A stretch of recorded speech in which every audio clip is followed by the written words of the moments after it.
Ya, pagi hari ini saya akan bicara satu topik, masih kita bicara sepanjang tahun ini, dan kita lagi berbicara banyak mengenai family, karena di dalam keluarga-keluarga ini ada banyak hal yang perlu kita perhatikan dan kita perbaiki dalam kehidupan kita, karena kita manusia yang tidak sempurna, kita tidak pernah belajar untuk sekolah bagaimana membangun keluarga yang harmonis. Ya, saudara, tema kali ini adalah bicara soal managing family conflicts. Bagaimana keluarga yang penuh dengan konflik kita perlu kelola, kita perlu jaga bahwa konflik tidak mungkin kita bisa hindari sama sekali, nggak ada. Karena suami istri berasal dari latar belakang yang berbeda, betul? Saya kalau berbicara soal seminar keluarga, sering saya tanya pasangan suami istri kenalnya sejak kapan? Mereka kenalnya udah besar, nggak pernah yang dari kecil gitu loh. Dipupuk tetangga dari kecil main terus sampai akhirnya menikah. Itu ada sih 1-2 pasang paling. Tapi yang paling terjadi, yang sering terjadi adalah ketemunya di kuliah, ketemunya di sekolah, ya kan gitu ya. Ketemunya di sport club begitu, ketemunya di pasar gitu ya. Ketemunya di bioskop begitu ya. Nah, saudara di gereja gitu ya. Nah, saudara jadi nggak tahu latar belakangnya. Nah, tema ini bukan berarti bahwa ini hanya sebatas untuk yang sudah berkeluarga saja. Bagi Anda yang belum berkeluarga, akan berkeluarga, Anda sangat penting untuk memperhatikan ini. Supaya nanti waktu masuk di dalam rumah tangga, jangan begitu datang di minggu pertama sebelum selesai bulan madu sudah ribut gitu. Ya, saudara, karena tiba-tiba Anda bilang gini, gua gak sangka dia begini gitu loh saudara. Ya kan, karena semua pewahyuan akan muncul di hari-hari terakhir itu saudara. Ya, inspirasi tentang pasanganmu saudara. Karena saya percaya saudara, di dalam masa perkenalan, di masa sebelum menikah, itu adalah masa yang indah. Yang baik-baik saja yang kelihatan. Begitu, iya kan? Saudara, itu sebabnya kenapa ada satu joke yang sudah lama sih joke-nya, saudara. Bahwa kalau sebelum menikah, pasangannya yang wanita mau masuk ke mobil dibukain pintu. Please masuk, begitu masuk ditutupin pintunya. Blep, gitu. Maka si wanita yang di dalam bilang, wow, inilah suami idamanku, idolaku, gitu. Lalu naik mobil, putar lagunya, kemesraan ini, janganlah cepat berlalu. Wow, luar biasa. Lalu mulailah si wanita meletakkan kepalanya di pundak si pria. Makin lama makin asik gitu. Ya. Tapi kalau sudah menikah bisa beda tuh. Bisa beda. Tahu-tahu si suami sudah di mobil. Karena istri lagi nungguin kapan pintunya dibuka. Karena dia mengingat waktu pacaran kok dibuka, kenapa sekarang suaminya ada di dalam. Suaminya tiba-tiba di dalam, dia buka tuh window, automatic window, kaca windownya ya. Dibuka, dia bilang, ngapain lu berdiri di situ? Gitu saudara. Lalu si istri bilang, kok suamiku yang aku rasa kok beda gitu loh. Lalu duduk, lagunya bukan kemesraan lagi gitu. Kok beda? Lalu istri mau coba kembali mereview waktu pacaran. Lalu meletakkan kepalanya di pundak suaminya. Suaminya menjawab, lu gak tahu Jakarta gerah tahu? Gitu saudara. Lalu si wanita bilang, kenapa berbeda? Anda mesti tahu kalau lagi pacaran dengan sudah menikah beda. Kenapa? Kalau waktu masih pacaran, promo masih berlaku. Kalau sudah menikah, selesai sudah promosi. Nah saudara, itu sebabnya Anda harus hati-hati saudara. Jadi kalau Anda yang masih pacaran saudara, dunia serasa indah. Tapi ketika Anda sudah menikah, baru Anda masuk namanya, itulah dunia nyata. That's the real world. Apalagi kalau sudah punya anak, oh that is a very real world. Nah saudara, konflik itu selalu ada di mana-mana. Dan saya berharap apa yang saya sampaikan ini bukan cuma sekedar di rumah tangga saja, tetapi juga kalau Anda bisa praktekkan dalam kehidupan Anda sehari-hari, di pekerjaan, dalam bisnis, dalam pelayanan. Karena saya mencoba untuk membagikan kepada saudara ini sebisa mungkin supaya saudara bisa nangkep betapa perlunya kita memanage. Konflik nggak mungkin kita bilang nggak ada, tapi perlu dikelola. Coba bilang dikelola. Perlu di-manage ya. Saudara, karena keluarga tuh terekspos, terpapar dengan dunia ini. Apalagi sekarang dengan sosial media. Sehingga kita terpapar dengan lingkungan, dengan sosial media, dengan dunia ini. Cara berpikir kita bisa berubah, bisa berbeda saudara. Sehingga tanpa disadari saudara, konflik makin hari akan bisa terjadi. Karena kalau ada satu pria atau suami yang mencintai Tuhan, atau sebaliknya istri yang mencintai Tuhan, sedangkan istri atau suami pasangannya tidak begitu, maka yang terjadi bisa konflik. Karena cara pandang, cara melihat yang berbeda. Anda mengerti maksud saya? Nah saudara yang dikasihi, Anda mesti mengerti satu hal, tidak pernah ada orang tua yang sempurna. Yang setuju boleh katakan amin dong. Nggak ada orang tua yang sempurna. Nggak ada suami yang sempurna. Kalau Anda mencari suami yang sempurna, Anda salah besar. Anda lagi mimpi kali. Nggak ada suami yang sempurna, nggak ada istri yang sempurna, nggak ada anak yang sempurna, nggak ada menantu yang sempurna, nggak ada mertua yang sempurna, nggak ada orang tua yang sempurna. Yang sempurna hanya satu, Tuhan kita. Setuju Bapak Ibu?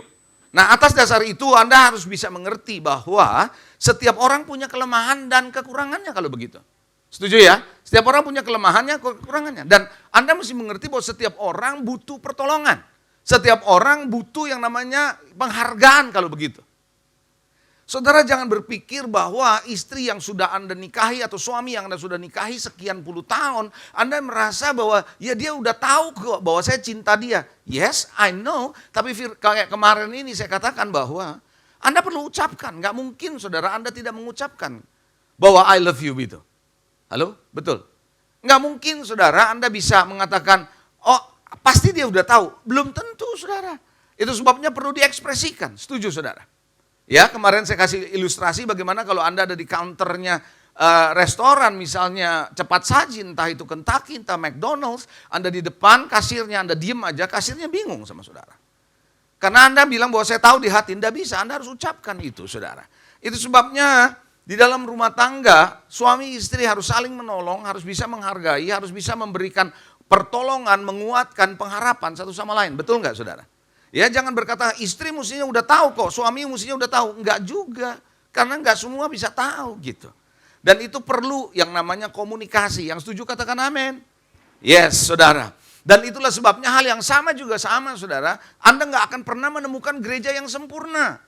Anda nggak akan pernah menemukan yang namanya pendeta yang sempurna. Nggak ada saudara. Nggak ada gereja yang sempurna, nggak ada yang pendeta yang sempurna. Setuju nggak saudara? Ya, nggak ada pelayan Tuhan yang sempurna. Berarti konflik perlu dikelola. Sekali lagi, kelola.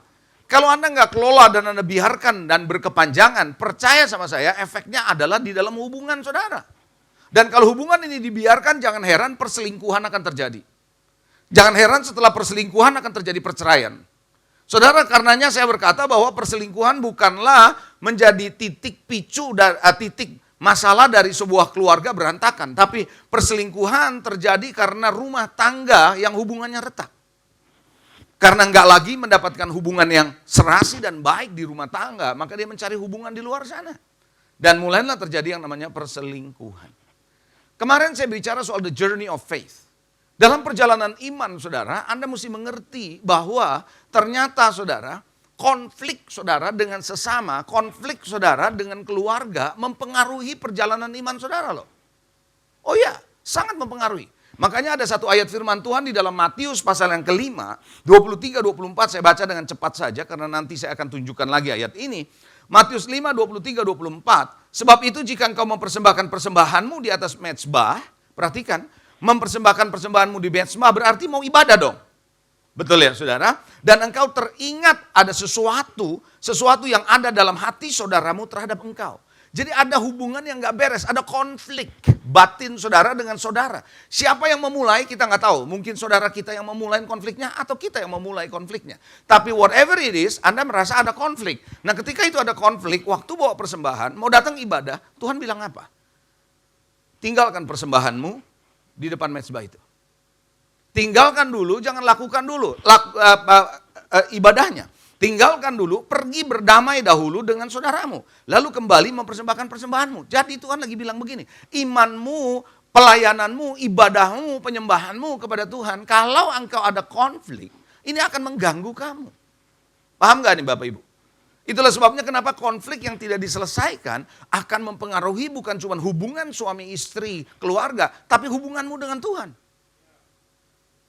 Halo? Makanya jangan heran keluarga-keluarga yang konflik dibiarkan, hubungannya dengan Tuhan, perjalanan imannya dengan Tuhan bermasalah pasti. Pasti bermasalah. Nah saudara dalam 1 Petrus 3 ayat ke-7, ada satu ayat juga yang menarik khusus buat suami-suami di sini. Demikian juga kamu hai suami-suami, hiduplah bijaksana dengan istrimu. Artinya jangan suka ada konflik, jangan suka berantem gitu loh. Dia bilang begitu, sebagai kaum yang lebih lemah, hormati mereka sebagai teman pewaris dari kasih karunia, yaitu kehidupan. Supaya doamu jangan, suami-suami seringkali doanya menjadi terhalang, saudara, walaupun dia udah doa, ikut doa puasa setiap bulan sekali. Tapi konflik dengan istrinya terus menerus, maka doanya akan terhalang. Itu sebabnya kenapa the journey of faith itu ada kaitannya dengan apakah Anda masih punya konflik dalam kehidupan saudara atau tidak gitu loh. Katakan amin. Nah saudara, saya melihat begini, setelah saya merenungkan cukup lama saudara mengenai konflik, karena saya juga pernah memberikan seminar tentang konflik dalam rumah tangga, tentu yang berbeda porsinya, kalau dalam seminar agak panjang saudara. Jadi saudara, konflik itu sebenarnya kalau saya lihat adalah ujian kedewasaan. Ujian kedewasaan dari masing-masing pihak.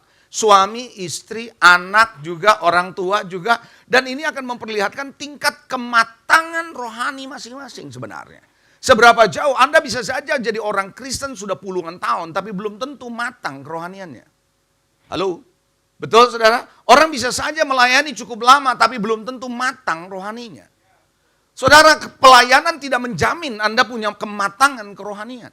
Tidak, karena kematangan kerohanian itu datang dari dalam hubunganmu dengan Tuhan, pengenalanmu akan Tuhan. Itu yang akan menentukan kematangan rohanimu. Bapak Ibu Saudara, itu sebabnya adalah ujian kedewasaan. Waktu Anda mengalami konflik. Ada orang ketika konflik justru walaupun Kristen ke gereja sih. Saya ulangi saudara, gak sedikit saudara, keluarga Kristen ketika terjadi konflik itu kelihatan gak dewasa. Ngambek. Tahu ngambek nggak? Halo?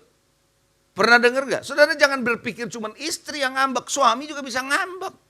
Kalau istri ngambek, suami ngembek, kan begitu. Haleluya, sama-sama ngambek. Ngambek saudara. Lalu mulai terjadi komplain, menuntut, harusnya gini. Bahkan saudara, masa bodoh deh, terserah deh lu mau ngapain, gua mah jalanin apa yang gua mau. Nah, hubungan jadi kacau kan kayak begitu. Betul apa enggak? Oh iya, dan bahkan terakhirnya adalah menarik diri. Udah lalu mau kemana, gua diem aja. Dan enggak, banyak orang seperti itu. Dan ini konflik bukan cuma di rumah tangga saja. Di dalam pelayanan, dalam pekerjaan, dalam hubungan juga bisa begitu. Maka jangan heran saudara, konflik ini menimbulkan begitu banyak masalah dalam rumah tangga. Tapi sebaliknya saya juga melihat bahwa konflik ini adalah peluang. Coba katakan peluang. Peluang untuk apa? Untuk perbaikan diri saudara dan saya, terutama mereka yang sedang berkonflik, dan memperoleh pengertian yang lebih bijak. Dengan konflik terjadi, justru lewat konflik kita memeriksa diri kita, memperbaiki diri kita, membuat kita menjadi lebih bijak dalam melihat hubungan satu sama lain. Dalam menjalankan kehidupan rumah tangga. Saudara, itu sebabnya kadang-kadang Tuhan izinkan konflik terjadi, kadang-kadang dibiarkan saudara, bukan berarti Tuhan tidak mau menyelesaikan, enggak. Kadang-kadang kita perlu belajar lewat konflik. Bahwa hey, itu sebenarnya sedang menggambarkan siapa kita sebenarnya, dari masing-masing. Saudara, kalau Anda yang ada di dalam masa perkenalan atau masa pacaran, dating dan sebagainya, saudara Anda melihat semua baik. Penampilan yang dimasukkan adalah yang dimunculkan, gak ada yang buruk, kelihatan baik semua. Sampai ketika Anda menikah baru Anda tahu, oh baru gua tahu kartunya gitu. Nah kalau Anda sudah begitu, sudah terlambat saudara. Halo? Itulah sebabnya ini penting sekali saudara. Aspek yang paling sulit saya perhatikan saudara dalam mengelola konflik. Aspek yang paling sulit dalam mengelola konflik saya lihat adalah aspek apa? Aspek dalam mengelola emosi yang negatif. Saya melihat saudara ketika konflik terjadi, emosi negatif itu makin terpacu, makin terpicu, makin rame. Hati-hati ya suami istri ya, jangan sampai ada yang berkata begini. Ketika terjadi konflik, suami bilang begini, dasar lu memang cerewet kayak mama lu. Hati-hati saudara. Kalau Anda ngomong kayak begini, Anda sedang membuat keluarga makin rame. Jangan lagi istri bilang, memang lu ya suami ya, lu pria, persis lu genitnya kayak bapak lu, begitu.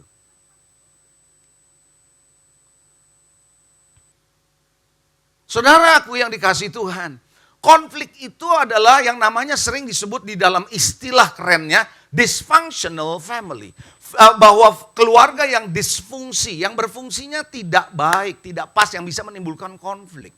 Saudara jangan berpikir di Alkitab nggak ada. Ada banyak contoh. Kain dan Habel. Konflik sampai saling membunuh. Betul nggak saudara? Bapak ibu saudara, Abraham dengan Lot terjadi konflik. Betul nggak saudara? Nah, yang saya mau ajukan kepada saudara, Anda mesti melihat antara Yakub dengan Esau. Ini adalah keluarga yang berkonflik, orang tuanya sebenarnya yang konflik. Mari kita melihat saudara Kejadian 25 ayat 25 sampai 28. Ayat 25-28. Saudara perhatikan. Kalau di Alkitab saja dikasih contoh-contoh seperti itu, bukan berarti saudara keluarga itu sempurna. Tuhan lagi mau perlihatkan keluarga memang tidak sempurna adanya. Ya, Kejadian 25, 25, 28 ayatnya. Keluarlah yang pertama, anak yang pertama, warnanya merah, seluruh tubuhnya seperti jubah berbulu. Sebab itu ia dinamainya Esau. Jadi anak pertama siapa? Esau. Setelah itu, sesudah itu keluarlah adiknya, berarti yang kedua. Tangannya memegang tumit Esau, sebab itu ia dinamainya Yakub. Ishak berumur 60 tahun pada waktu mereka lahir. Ya. Jadi berarti ketika Yakub dan Esau di dalam perut mamanya sudah berkelahi dong. Kayaknya Anda nggak nangkep nih. Betul nggak? Berebut mau keluar siapa duluan kan begitu? Halo? Maka dia menarik tumit. Jadi begini Bapak Ibu. Perhatikan baik-baik. Anda siap? Secara psikologis, ilmu psikologis atau orang yang belajar mengenai anak. Kalau dua-duanya anak lelaki atau dua-duanya anak perempuan, maka pada umumnya saudara, pada umumnya ya, buat mereka ya, tapi kita dalam Tuhan berbeda memang, kita harus berubah ya. Menurut orang yang belajar di luar sana, anak kedua lebih memberontak daripada anak pertama.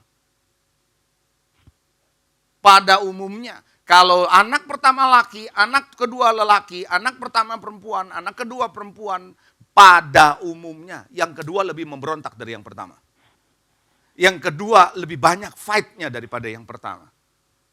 Apakah itu karena dinubuatin seperti ini? I don't know. Coba perhatikan. Barangkali kalau Anda yang punya pengalaman yang itu, Anda berkata saya setuju juga, betul juga begitu. Saudara, pada umumnya seperti itu saudara. Nah itu sebabnya Anda yang sebagai anak kedua nggak harus seperti itu. Katakan amin. Kalau anak yang kedua nggak harus seperti itu, jangan percaya dengan nubuatan dunia ini. Anda harus percaya bahwa Tuhan bisa mengubahkan saudara. Haleluya. Ayat 27, lalu bertambah besarlah kedua anak itu. Esau menjadi seorang pandai berburu, seorang yang suka tinggal di padang, tapi Yakub adalah seorang yang tenang, suka tinggal di kemah.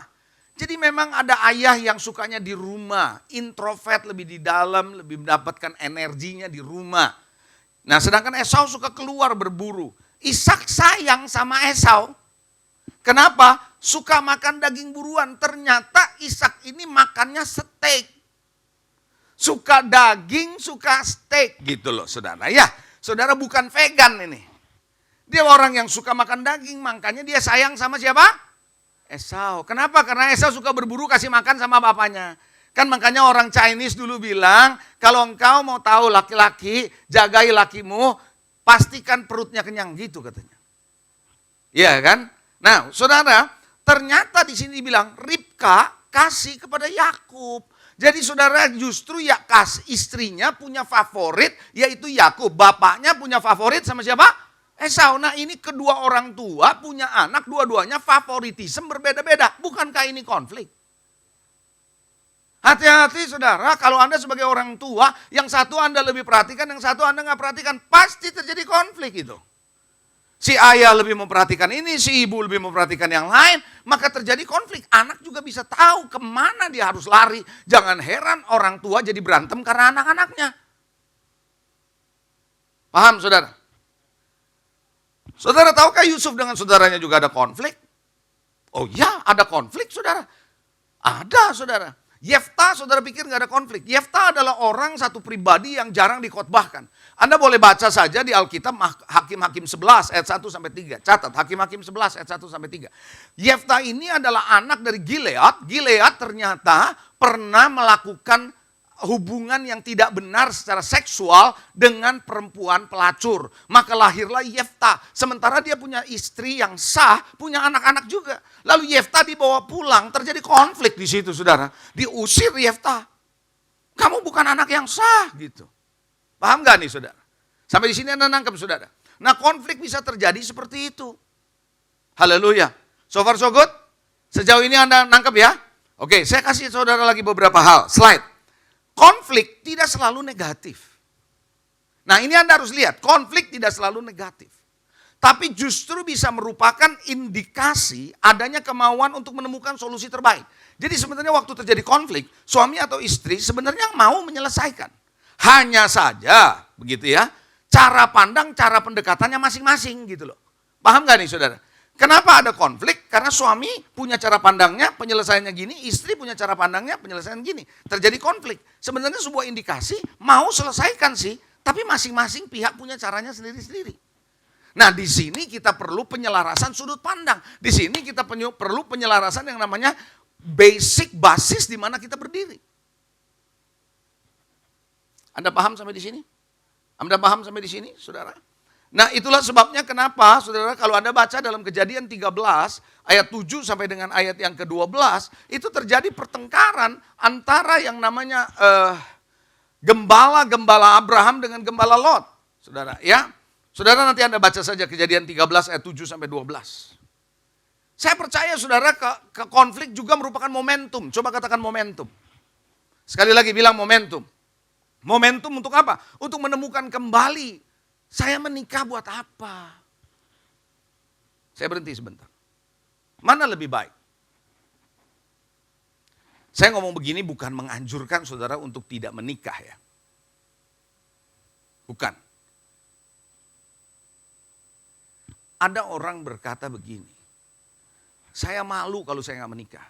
Orang tua malu kalau anak tidak menikah. Apa ya? Apa ya? Kalau anak menikah, terpaksa, dipaksa, didorong untuk menikah. Tapi ternyata ketika dia menikah, sepanjang hidupnya dengan suami atau dengan istrinya, tidak punya hubungan yang baik. Gak pernah ngomong satu sama lain. Bukankah itu neraka? Halo? Bukankah itu neraka? Makanya ada hal yang menarik. Saudara ketika sudah didorong untuk menikah, ketika menikah anaknya justru mau bercerai, kan jadi rame itu. Makanya kenapa saudara kadang-kadang menjomblo itu juga ada baiknya. Kayaknya Anda nggak ngerti saudara. Loh, saya pernah diminta khotbah tentang jomblo. Saya punya bahan khotbahnya. Jomblo yang menginspirasi. Haleluya. Nanti khusus itu untuk jomblo-jomblo saudara. Jomblo yang menginspirasi. Kalau soal jomblo saya tahu ada satu hal yang iseng saudara ya. Saudara tahu zombie enggak? Tahu zombie? Mayat hidup. Kalau zombie itu jalannya rame-rame, enggak pernah sendirian. Betul nggak? Coba kalau Anda nonton film zombie, selalu datangnya rame-rame, nggak pernah sendirian. Karena kalau sendirian namanya zomblo, kan begitu saudara. Nah kalau sendirian namanya zomblo, ya kan? Kalau rame-rame zombie, kalau sendirian namanya zomblo, ya. Nah saudara, itulah momentum di mana Anda mereview kembali, what is the purpose of my family? Anda menikah mau ngapain saudara? Kalau menikah cuma bertengkar, menikah cuma hanya melahirkan, menikah hanya cuma sekedar menurunkan saudara, marga saudara, gitu ya. Saudara tahu C kan? Marga, bukan CI, kalau CI lain itu. CI daging enak itu. Tapi marga, bukan cuma sekedar itu saudara. Tapi tentu saya tidak mengatakan bahwa membuat saudara jadi takut menikah. Bukan untuk itu. Tapi maksud saya ketika kita menikah, kita mesti mengerti tujuannya untuk apa. Setuju ya? So far so good sampai ini saudara. Nah, saya akan masuk kepada bagian yang kedua. Kalau tadi saya bicara soal mengenai konflik itu enggak selalu jelek saudara. Tapi konflik itu perlu dikelola. Kalau enggak berkepanjangan berbahaya. Anda ngerti ya? So far so good saudara. Oke, sekarang kita akan masuk beberapa penyebab. Apa sih penyebab dari konflik-konflik dalam rumah tangga? Saya akan coba memberikan Anda 3 poin, lalu kemudian bagaimana saudara menyelesaikan konflik atau mengelola konflik dalam rumah tangga. Sebisa mungkin saya juga memberikan 3 poin buat saudara. Yang pertama menurut saya saudara, penyebab konflik yang banyak saya dapati di dalam rumah tangga adalah reaksi yang berlebihan. Reaksi yang berlebihan. Saudara, Anda sudah pernah dengar khotbah saya mengenai reaksi dan yang namanya respons. Kalau reaksi itu artinya Anda meluapkan seluruh isi hatimu, ketidaksenanganmu, ketidaksetujuanmu, kekesalanmu kepada pasanganmu tanpa mempertimbangkan kondisi pasanganmu dan risikonya apa buat keluargamu. Kadang-kadang reaksinya ributnya di depan anak. Anak itu melihat orang tua berantem, saudara, apa yang terjadi bisa rasa tidak aman loh. Halo? Wow, Anda masih bernafas? Atau Anda menyimak? Haleluya. Saya nasihatin buat orang tua ya. Kalau Anda ribut, orang tua, suami istri, bukan berarti nggak mungkin nggak ada ribut. Terus Anda bilang keluarga senior pastor nggak pernah ribut. Siapa bilang? Tapi kalau ribut, jangan di depan anak. Anda ngerti maksud saya? Kalau suamimu salah atau istrimu salah, jangan dikoreksi di depan anak. Kalau istrimu salah, Anda koreksi di depan anak, anakmu suatu hari akan koreksi mamanya. Karena dia berani mengoreksi, karena ada papanya berani koreksi mamanya di depan dia. Yang Anda harus lakukan adalah ketika anakmu mulai kurang ajar sama istrimu, Anda harus hadapi anakmu. Itu yang saya lakukan dengan anak-anak saya ketika saya membesarkan mereka. Ketika saya ada di luar kota, di luar negeri, istri saya akan laporan ketika anak saya lakukan sesuatu yang gak beres. Maka anak saya akan urus itu. I deal with my son, I deal with my daughters. Kenapa? Karena saya harus lindungi istri saya. Tapi bukan berarti saya melindungi yang salah, tidak. Tapi istri saya dengan saya ada sesi khusus di kamar. Sesinya bisa berseri. Anda ngerti maksud saya? Nah saudara yang dikasih Tuhan, nah ketika reaksi yang berlebihan, Anda menumpahkan emosimu, kekesalanmu. Anda nggak pernah pikir resikonya apa buat anak. Anda nggak pernah pikir resikonya apa buat pasanganmu. Kata-kata yang emosional, kata-kata yang menyakitkan, saudara. Kata-kata yang gak pantas diucapkan, lalu ucapan yang meremehkan pasangan, meremehkan anak, meremehkan orang tua. Ada, jadi arogan kita. Itu terjadi apa? Karena reaksi yang berlebihan. Bahkan ada suami atau istri, sekarang ini ya saudara, KDRT, kekerasan fisik, bukan cuma laki-laki loh. Istri juga loh. Ada suami-suami yang bengkak hidungnya, bengkak bibirnya, ditempeleng pakai panci. Lah benar saudara, ada yang begitu saudara. Jadi adanya KDRT, kekerasan fisik. Nah reaksi yang berlebihan ini menurut saya bisa dipicu oleh berbagai hal, terutama di pandemi ini. Terutama di pandemi ini saudara. Nah yang sering saya dapati adalah suami tidak respect sama istri, istri tidak respect sama suami. Nah ketika tidak ada respect satu sama lain, percaya sama saya reaksinya berlebihan. Karena istri merasa lebih baik pekerjaannya, lebih berhasil. Suami merasa dia lebih berhasil daripada istrinya. Istrinya sekolah nggak lulus SD, dia lulusnya sarjana S2. Dan ini bisa mengucapkan kata-kata yang meremehkan, menganggap sepi pasangannya. Nah ucapan-ucapan begini adalah reaksi yang berlebihan. Dan ini hati-hati saudara. Bisa juga beban pekerjaan yang begitu berat. Bisa pekerjaan yang berat karena memang Firaun yang kasih berat. Atau kita sendiri yang cari gara-gara karena ambisius. Ambisi boleh, boleh. Tapi begitu ambisius, maka yang terjadi adalah saudara terbius. Terbius apa? Sehingga Anda lupa dengan jati diri Anda, lupa dengan tujuan hidup kita. Karena kita ambisius. Nah karena kita ambisius bukan karena pekerjaan yang begitu berat, tapi kita sendiri yang cari gara-gara, ngerti maksud saya? Nah itu yang membuat kita punya beban load begitu tinggi. Maka ketika pulang di rumah atau di rumah WFH, itu bisa rame saudara. Reaksinya berlebihan.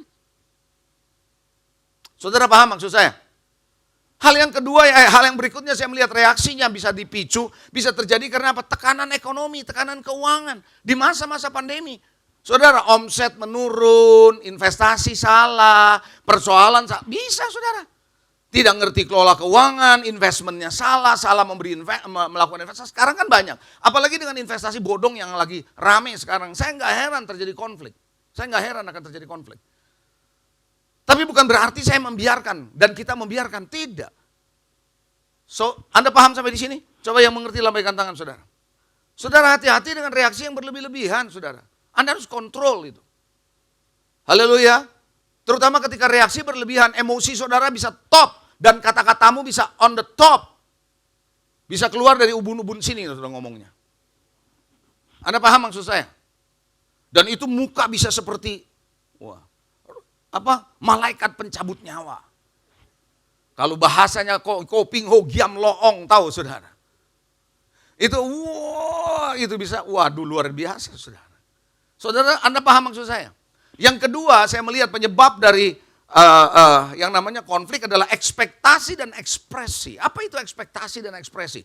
Ekspektasi bahwa Anda berharap istrimu mengerjakan ini, melakukan ini, tanggung jawab ini, si istri juga sama suami. Dan ekspresi yang tidak pernah dikomunikasikan dengan baik. Kalau saya lagi ketemu kamu, atau kita berdua, atau keluarga suami istri, mesti kasih tahu. Kalau ngomong jangan begini. Kalau lagi sama temen ngomong jangan begini. Ngerti gak maksud saya saudara? Ketika nggak diucapkan nggak tahu, perlu diucapkan saudara. Harus juga tahu tugas dan tanggung jawab. Istri diharapkan tanggung jawabnya apa, tugasnya apa, suami apa. Kalau perlu ada pembagian tugas. Yes, division of works. Katakan amin. Karena ekspektasi bahwa istri juga punya ekspektasi, suami punya ekspektasi. Coba di sini, suami istri lambaikan tangan. Anda setuju dengan saya? Masing-masing punya ekspektasi toh. Suami berharap istrinya bisa mengerti dalam hal ini. Istri juga perlu dibicarakan. Yes. Kadang-kadang kebersamaan juga perlu. Saudara, kadang-kadang saudara ekspektasi dan ekspresi ini tidak dinyatakan dengan baik. Tapi mulai disampaikan dengan bahasa tubuh yang gak enak. Ngerti gak? Sindiran-sindiran yang gak enak, senyuman yang gak enak, cara pandang yang gak enak. Nah tanpa disadari saudara, itu akan menimbulkan yang namanya ekspektasi yang tidak dikomunikasikan dengan baik. Berapa banyak saudara kemarin diberkati dengan kesaksian dari anak Pak Aslan dan anak Pak Husen?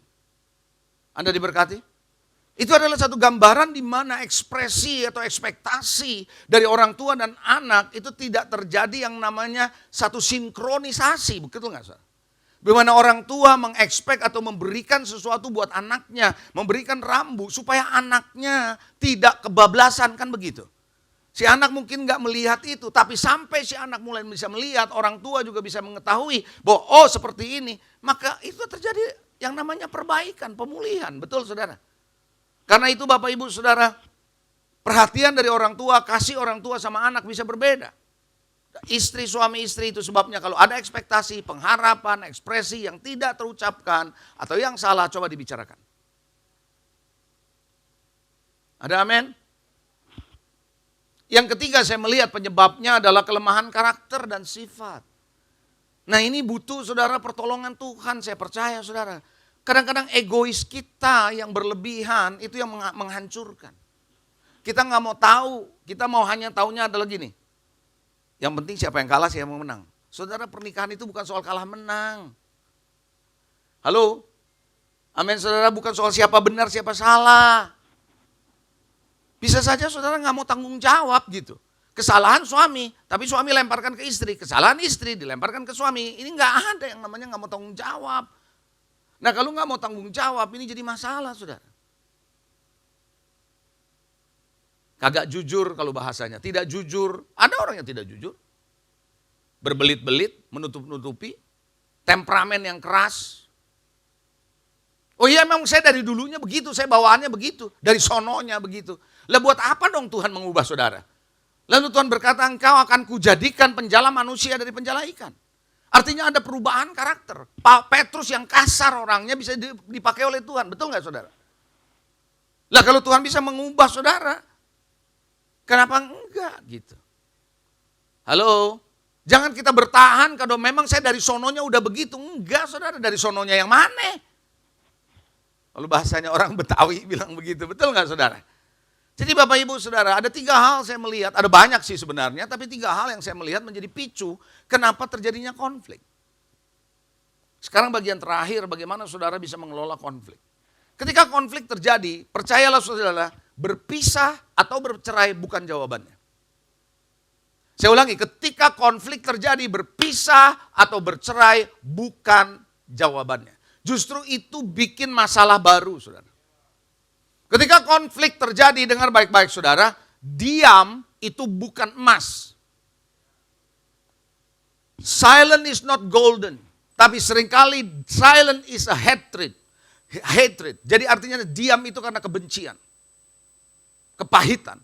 Diam itu bukan berarti golden, bukan berarti emas. Tapi udah pokoknya gua nggak mau ngomong, terserah. Makin Anda tidak komunikasi, makin Anda diam. Saya mau beritahu saudara, konflik tidak akan pernah selesai. Lalu Anda berkata bahwa waktu akan menyelesaikan konflik saya. Enggak, waktu hanya menunjukkan kapan, jam berapa.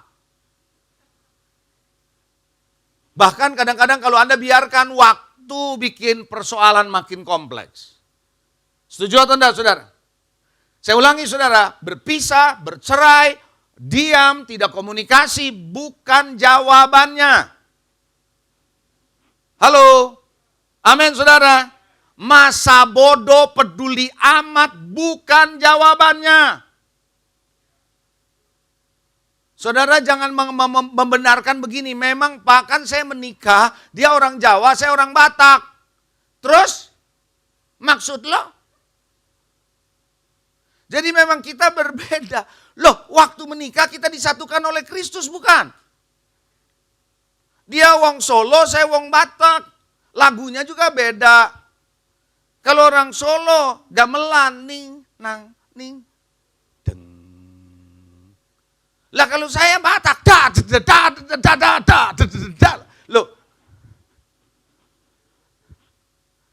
Loh, waktu menikah kan sudah ada pranikah, saudara. Kita harus tahu bahwa kita memang orang yang berbeda. Gak ada yang namanya sama, betul gak saudara? Hati-hati ya, nasihat orang dunia yang bilang begini. Hati-hati loh, termasuk konselor-konselor dunia. Hati-hati. Memang kalian saya lihat gak cocok. Daripada dipaksakan kamu stres, mending kamu pisah. Hati-hati ya. Saya kasih tahu saudara, mau konseling sama orang yang kayak apapun di dunia ini, sehebat apapun, kalau nasihatnya gitu, bayar segera langsung tinggalkan. Karena Anda harus bayar kan. Nah mari kita melihat caranya. Siap? Number 1. Jangan membesarkan persoalan yang kecil. Kalau Anda mau menyelesaikan dan mengelola konflik yang baik, jangan biarkan masalah dibesar-besarkan. Masalahnya kecil kok digede-gedein sih. Kalau boleh disederhanakan tuh masalah.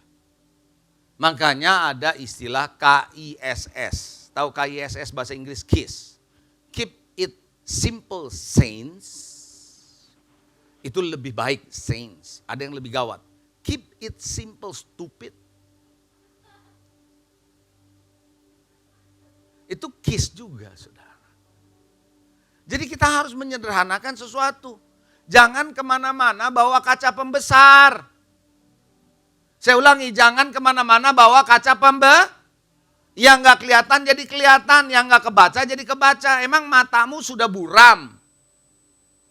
Saya suka mengatakan, saya bilang begini saudara, kecilkanlah yang besar, abaikanlah yang kecil. Kadang-kadang reaksi kita, reaksi saudara, saya, orang tua, anak, suami, istri, itu yang bikin masalah jadi besar. Persoalannya sebenarnya kecil, tapi reaksinya yang bikin besar, itu yang jadi amplifiernya. Paham gak saudara? Ya kalau ada suami atau istri punya hobi, ya oke, biarkan aja dia punya hobi. Sepanjang dia tetap ada dalam Tuhan, betul gak saudara? Tetap dia menjalankan tugasnya. Persoalan odol jangan bikin rame. Tahu nggak odol bikin rame? Ada suami kalau odol tuh pencetnya di tengah. Atau suami odol pencet dari bawah, ada tuh yang begitu. Bahkan diputer bawahnya, ngerti gak? Atau istri sebaliknya yang begitu. Nah kalau gara-gara odol yang satu rapi dari bawah ke atas, tiba-tiba yang satu pasangan jebret di tengah. Gara-gara odol rame, beli odol 2 nape. Satu buat istri, satu buat suami, enggak yang ribut itu, betul enggak saudara?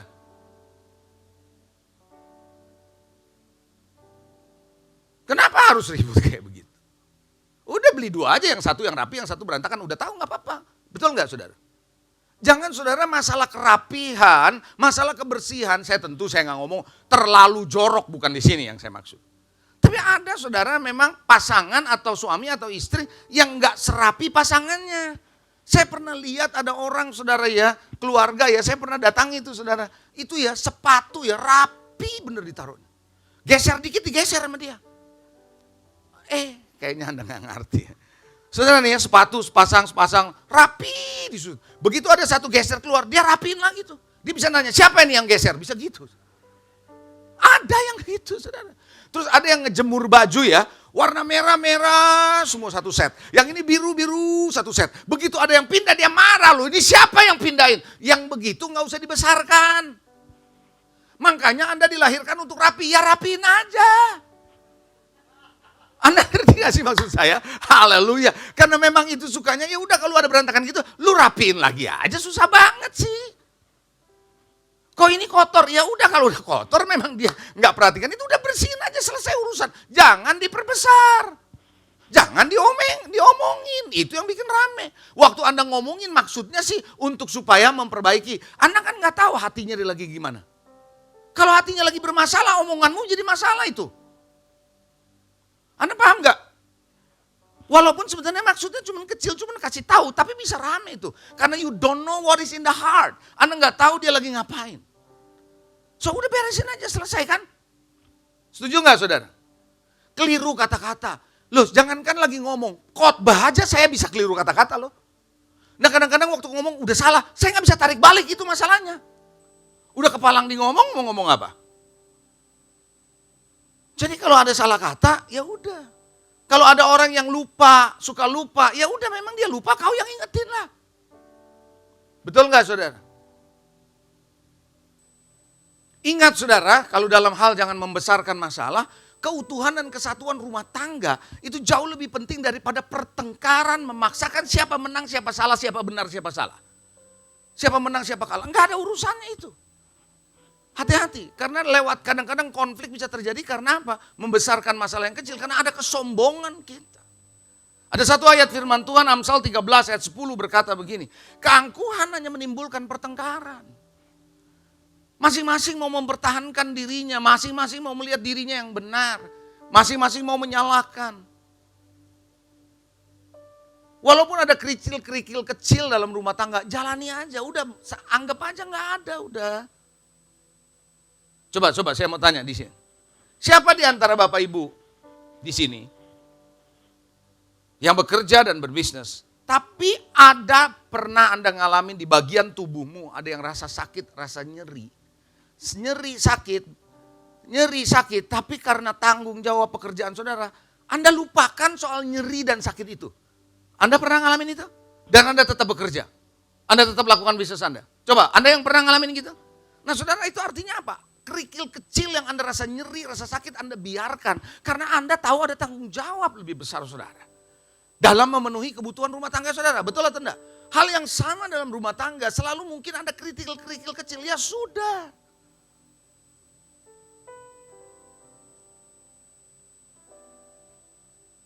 Ada amin?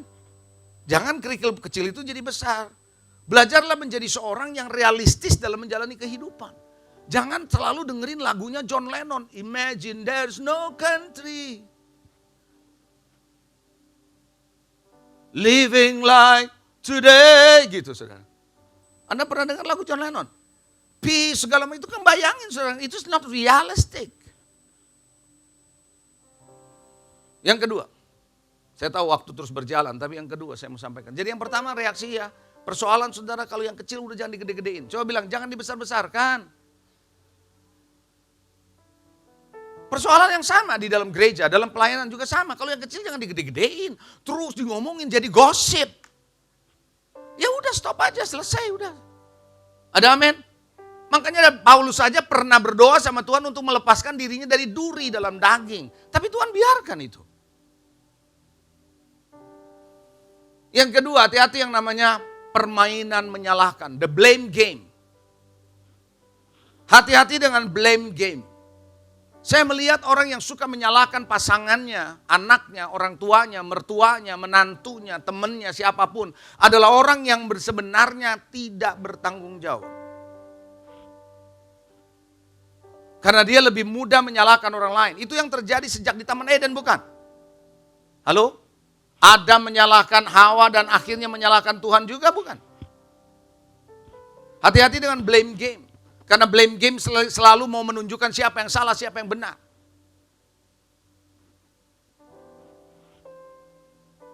Doakan dalam program Switch bulan ini. Akan ada pembahasan lebih detail mengenai blame game. Di dalam rumah tangga. Saya hanya memberikan sekilas buat saudara di sini. Kita lihat slide berikutnya. The blame game, permainan menyalahkan lebih banyak menimbulkan kerusakan daripada menyelesaikan masalah. Ini gara-gara lu, salah lu, ini segala macam. Lu sih begini, coba kalau nggak begini. Coba kalau kamu lakukan seperti yang gua maksud. Coba begini, coba begini. Semua disalahkan, namanya udah salah, jangan dibikin blame game. Karena nggak pernah ada yang namanya terjadi penyelesaian masalah dengan menyalahkan. Bahkan bikin merusak, saudara. Permainan menyalahkan atau blame game tidak pernah bisa membuat seseorang menjadi lebih baik, lebih pinter, lebih benar. Nggak bisa. Baik orang yang Anda salahkan maupun kita yang menyalahkan. Kita nggak menjadi lebih baik dengan menyalahkan orang lain. Halo? Kita tidak menjadi lebih pinter dengan menyalahkan orang lain. No. Nggak ada seperti itu. Belajarlah dari Yusuf, saudara. Ketika dia dijual, salahnya apa coba? Ya walaupun memang papanya punya sebuah favoritisme dari anak-anak yang lain. Karena Yusuf lahir di usia yang tua, saudara, orang tuanya. Tetapi Bapak Ibu Saudara dia dijual tanpa, padahal dia cuma cerita ya dia cerita aja. Tapi jadi sakit hati nih kakak-kakaknya saudara. Tapi ketika dia menjadi mangku bumi di sana dalam Kejadian 50 ayat 20 Anda baca nanti. Dia berkata kepada kakaknya, kamu mereka yang jahat tapi Tuhan mereka yang baik untuk menolong bangsa yang besar ini. Artinya apa? Yusuf bisa melewati masa itu. Dia tidak melakukan blame game, dia tidak menyalahkan orang tuanya, dia tidak menyalahkan keadaannya, dia tidak menyalahkan kakaknya. Bahkan dia tidak menyalahkan Tuhan kenapa kasih saya mimpi seperti ini. No. Dia tidak menyalahkan keadaan. Dia tidak lagi sebagai produk akibat dari persoalan yang ada. Tapi dia menjadi seorang yang membawa perubahan dalam hidupnya. Katakan amin. Suami istri hati-hati jangan suka main blame game. Jangan suka menyalahkan orang lain. Kadang-kadang bukan hanya menyalahkan orang lain, Anda bisa menyalahkan diri sendiri. Seandainya saya nggak lakukan ini, aduh gue bodoh banget seandainya. Nggak usah seandainya. Kemarin saya pergi sama anak saya dengan Raymond, dengan istri saya lagi mau makan di Pik. Ceritanya nih, mau makan di pagi sore. Nggak taunya pagi sore tutup, nggak pagi nggak sore tutup saudara. Jadi karena tutup, waktu sebelum tutup saudara kita pikir kita nggak ada parkir, rame banget di Pik ya. Lalu anak saya nyebrang, saudara mau parkir di tempat di depannya pagi sore, itu lebih sepi, nyebrang. Dia ambil jalan nyebrang. Udah di tengah, itu ada motor Gojek, kayaknya lagi asik liatin dia punya peta, nggak lihat sih ya, nabrak saudara. yang dilakukan oleh kita bertiga? Ya diam aja. Udah mau ditabrak, mau diapain, minta ganti juga percuma. Tapi tidak ada satu kata pun di antara kami mengeluarkan, ini sih coba kalau nggak lurus gitu. Ya udah mulai blame game itu. Nggak usah blame game, ya udah terima saja. Realitasnya seperti itu, dilakukan saja. Halo, ada amin saudara? Bapak ibu saudara, lama-lama juga Anda kalau menyalahkan orang lain, orang itu bisa merasa dirinya bersalah, tak jadi namanya menyalahkan diri sendiri. Ketika orang menyalahkan diri sendiri, potensinya tidak akan keluar. Paham gak nih? Coba siapa yang mengerti apa yang saya maksud? Hati-hati dengan blame game. Kita akan dengarkan nanti lebih jauh mengenai di dalam switch. Yang ketiga, saya lanjut yang ketiga, yang terakhir. Kalau Anda mau bisa mengelola yang namanya konflik dalam rumah tangga, masing-masing pihak harus bertumbuh jadi dewasa dong. Harus belajar menjadi dewasa. Saya akan tunjukkan satu ayat yang tadi kita baca, Matius 5, 23, 24. Jadilah orang yang pertama punya inisiatif menyelesaikan konflik. Jangan nunggu orang lain. Gue gengsi, gue laki-laki, biar perempuan yang duluan. Maksud lo? Saya baca ulang. Matius 5, 23, 24. Sebab itu jika engkau mempersembahkan persembahanmu di atas mezbah dan engkau teringat akan sesuatu yang ada dalam hati saudaramu terhadap engkau, tinggalkan persembahanmu di depan mezbah itu dan pergi berdamai dahulu. Jadi inisiatifnya dari siapa? Dari orang yang bawa persembahan kan?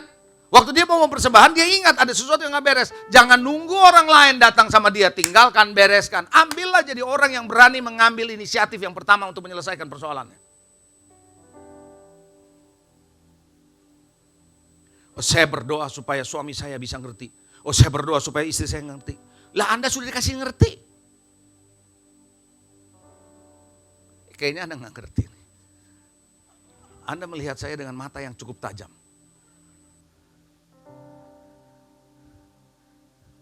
Lebih baik daripada Anda melihat saya dengan mata yang terkatup-tutup. Lebih baik tajam. Artinya saya melihat Anda lihat gitu loh.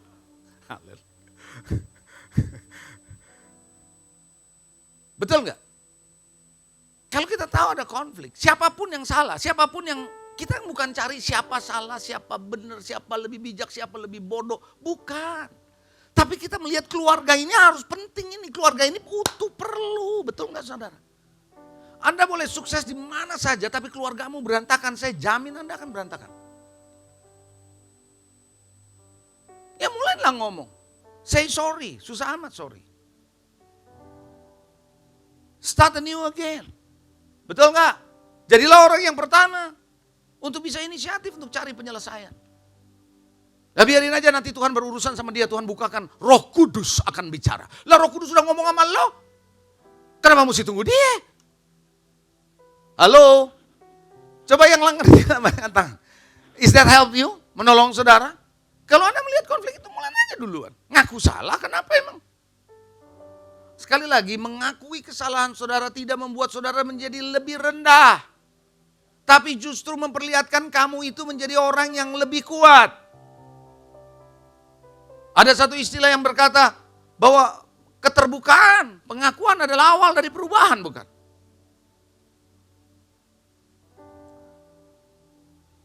Kalau Anda mau menjadi dewasa, jangan terfokus sama diri sendiri. Ayo kita lihat beberapa ayat, lalu dari sini nanti saya akan berdoa buat saudara. Tidak terfokus pada diri sendiri. Kalau kita dewasa, kita tahu salah satu indikator bahwa orang itu dewasa, dia bertanggung jawab, itu pasti. Dia tidak egois, itu pasti. Karena orang yang egois tidak menunjukkan kalau dia adalah dewasa. Hanya anak-anak yang egois. Dan kita bisa jadikan permainan anak-anak tuh, lihat tuh, kalau gini dia nggak mau kasih. Kita cuma ngomong begitu. Tapi kalau dia udah dewasa kayak begitu, itu jadi nggak bener kan? Betul nggak saudara? Oke, mari kita lihat Filipi 2 ayat 2-3. Karena itu sempurnakanlah sukacitaku, kata Paulus, dengan ini. Hendaklah kamu sehati sepikir dalam satu kasih, satu jiwa, satu tujuan. Dengan tidak mencari kepentingan sendiri atau puji-pujian yang sia-sia. Sebaliknya, apa katanya? Hendaklah dengan apa? Rendah hati yang seorang apa? Menganggap yang lain lebih utama dari dirinya sendiri. Saudara dalam rumah tangga, kalau Anda selalu menempatkan dirimu lebih hebat dari pasanganmu, lebih utama dari pasanganmu, minta Anda yang lebih dihormati. Ini adalah saling menghormati.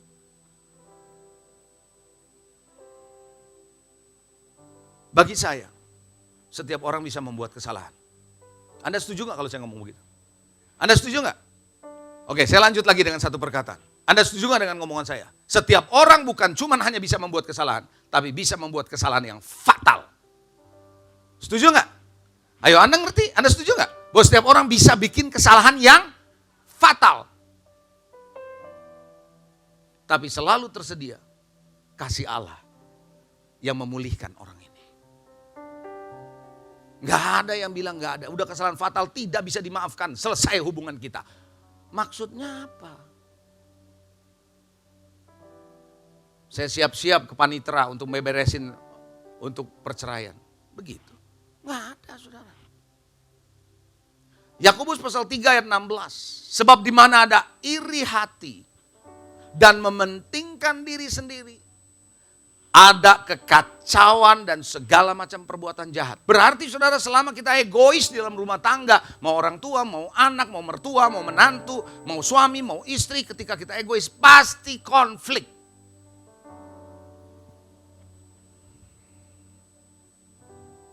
Kalau Anda dewasa, mau belajar jadi dewasa, kita belajar mau jadi dewasa dalam Tuhan.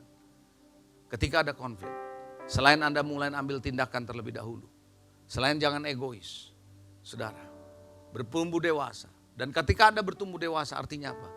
Panggil pemimpinmu. Ajak bicara dengan pemimpinmu. Minta waktu untuk bicara. Minta nasihat Tuhan. Di dalam Tuhan hanya ada satu nasihat ilahi. Nasihat Allah. Itu jauh lebih penting, saudara. Halo, amin saudara. Daripada Anda mencari sesuatu yang ada di luar sana. Saya pernah sering ngomong begini, saudara. Kalau Anda punya masalah dalam suami istri, lalu Anda lihat temanmu. Anda tanyanya ke teman yang gak kenal Tuhan lagi. Terus temanmu bercerai.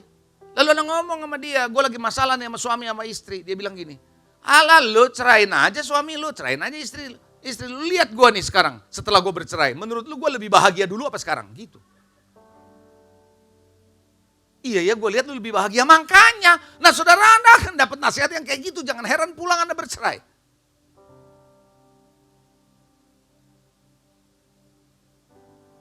Haleluya. Hargai, hormati orang tuamu. Akan ada waktunya saya akan bicara. Ada banyak topik keluarga yang saya sudah khotbahkan di luar. Salah satu topik yang saya mau sampaikan nanti adalah menghormati orang tuamu. Bagaimana caranya Anda menghormati orang tuamu? Terutama bagi Anda yang belum menikah atau sesudah menikah. Punya anak dan sebagainya. Bagaimana Anda menghormati? Suami istri kalau Anda dewasa, Anda sering bicara, diskusi. Berdiskusilah suami istri. Ada amin? Haleluya. Can you manage the conflict? Hidup selalu pasti terpapar dengan konflik. Tidak ada hidup keluarga yang tidak ada konflik. Siapa bilang? Tapi saya sangat percaya, tidak pernah ada persoalan yang tidak bisa diselesaikan dalam Tuhan. Ingat, saya pernah khotbah, saya kasih pernah quotation. Kalau lampumu di rumah rusak, mati, jangan beli rumah baru. Ngerti gak? Kalau lampumu di rumah rusak, padam, mati, jangan beli rumah baru. Betulin lampunya, tahu? Tetap di rumah itu, ada amin. Kalau lagi ada masalah, ada konflik, jangan pilih pacar baru. Punya keluarga baru. Nah. Bereskan. Karena saya percaya yang ambil inisiatif kalau berasal daripadamu, persoalan akan selesai. Haleluya. Katakan amin. Saya mau berdoa buat saudara hari ini.